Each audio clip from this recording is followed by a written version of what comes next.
was I Confess, and I must confess, I don't love I Confess. I have to say Diane probably liked it a little more than me. She had to explain the ending to me a little bit, that Anne Baxter's she's done now. She's going to go home and be happy with her husband perhaps, and what have you. I really think that it's obvious that Alfred Hitchcock wanted to do way more with this one and simply couldn't. In fact, I read that Montgomery Clift was quite shocked when production came. It started they started to film the movie, that the script that he had signed up for had been completely watered down. That would be a very interesting thing to ask Montgomery Clift. Of course, we can't do that, and we'll more on Montgomery Clift in a little bit.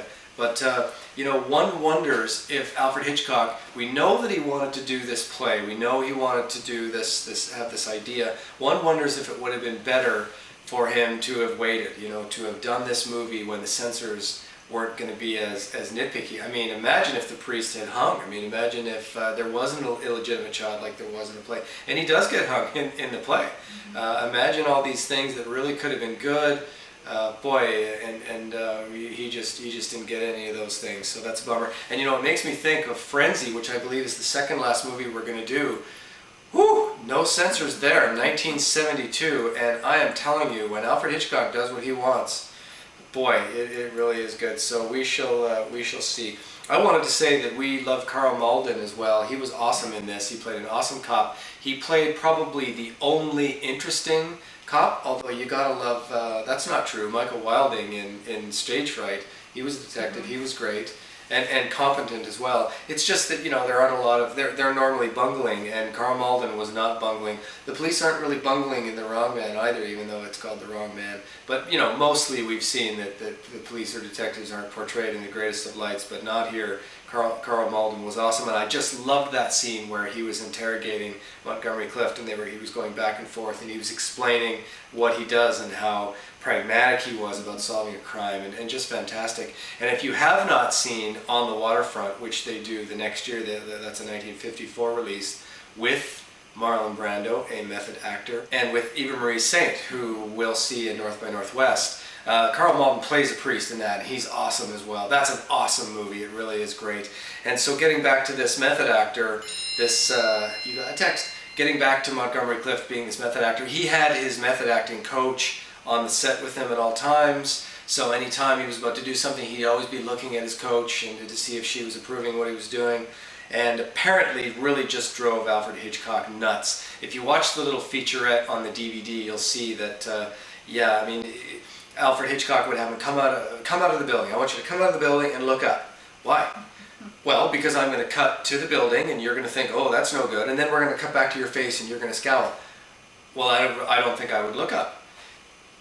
Monty, anyway, so there's also on the featurette, they mentioned that at the end there, when Montgomery Clift is walking towards Keller and he's burying his soul, and he knows he's about to die.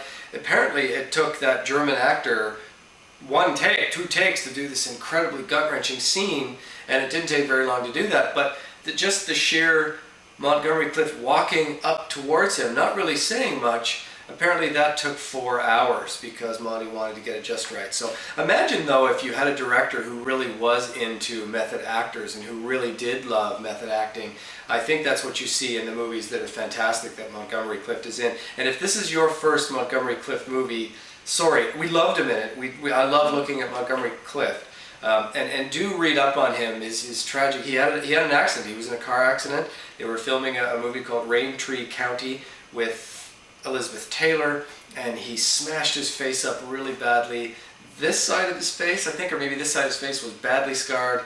And boy, they had to finish the film only shooting him from one side, and he turned to drugs and alcohol and really just never recovered from this. I'm not real sure he was all that happy even before that for some very interesting reasons, but what have you, that's Montgomery Clift, and no, we will not see him again because I think Alfred Hitchcock had enough of Montgomery Clift. So yeah, serious stuff, serious, how many Hitchcock movies have we seen that are almost completely devoid of humor? This one.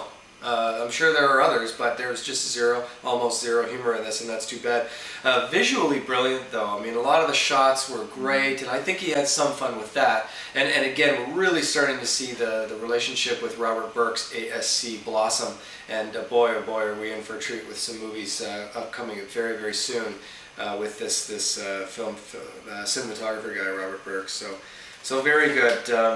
You know, that's pretty much all I wanted to say. Anne Baxter in this was adequate. That wasn't even the actress that they signed up for. It was an actress named Frida Bjork or something. I think she was an Icelandic actress, and she showed up and she was with this guy. It wasn't her husband, and there was an illegitimate child or something, and Jack Warner said, no, we're not doing that, because of the Ingrid Bergman fiasco, that when she ran off with some other guy and audiences got mad at her. This is a different time, people. I mean, this is a long time ago. Anyways, they had to switch to Anne Baxter, and I think it's safe to say that once Alfred Hitchcock was beaten down by the censors, beaten down by Monty Clift, beaten down by not necessarily having the people he wanted, that his heart wasn't necessarily in this one. And in the end, he didn't think this movie was very good. So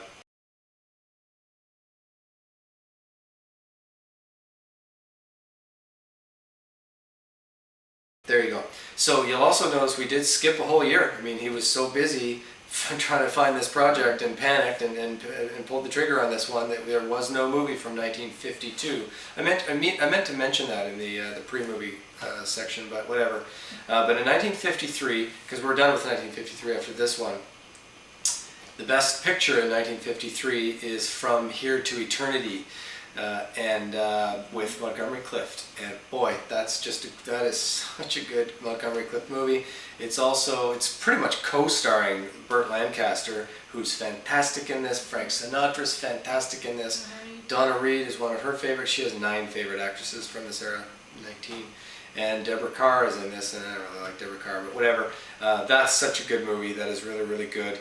And boy, we really recommend that one. If you've seen this and you think you might want to watch a Montgomery Clift movie, that's a good one. Boy, it's a really good movie too. So there you go. So okay, good. So we're done with 1953. On with the show. So we'll go to next week's movie from 1954, Dial M for Murder. It's got to be all-time great title. Awesome. So good. So we look forward to it. We still keep the comments coming. We're loving it. And good, so from our couch to yours, we will see you next week.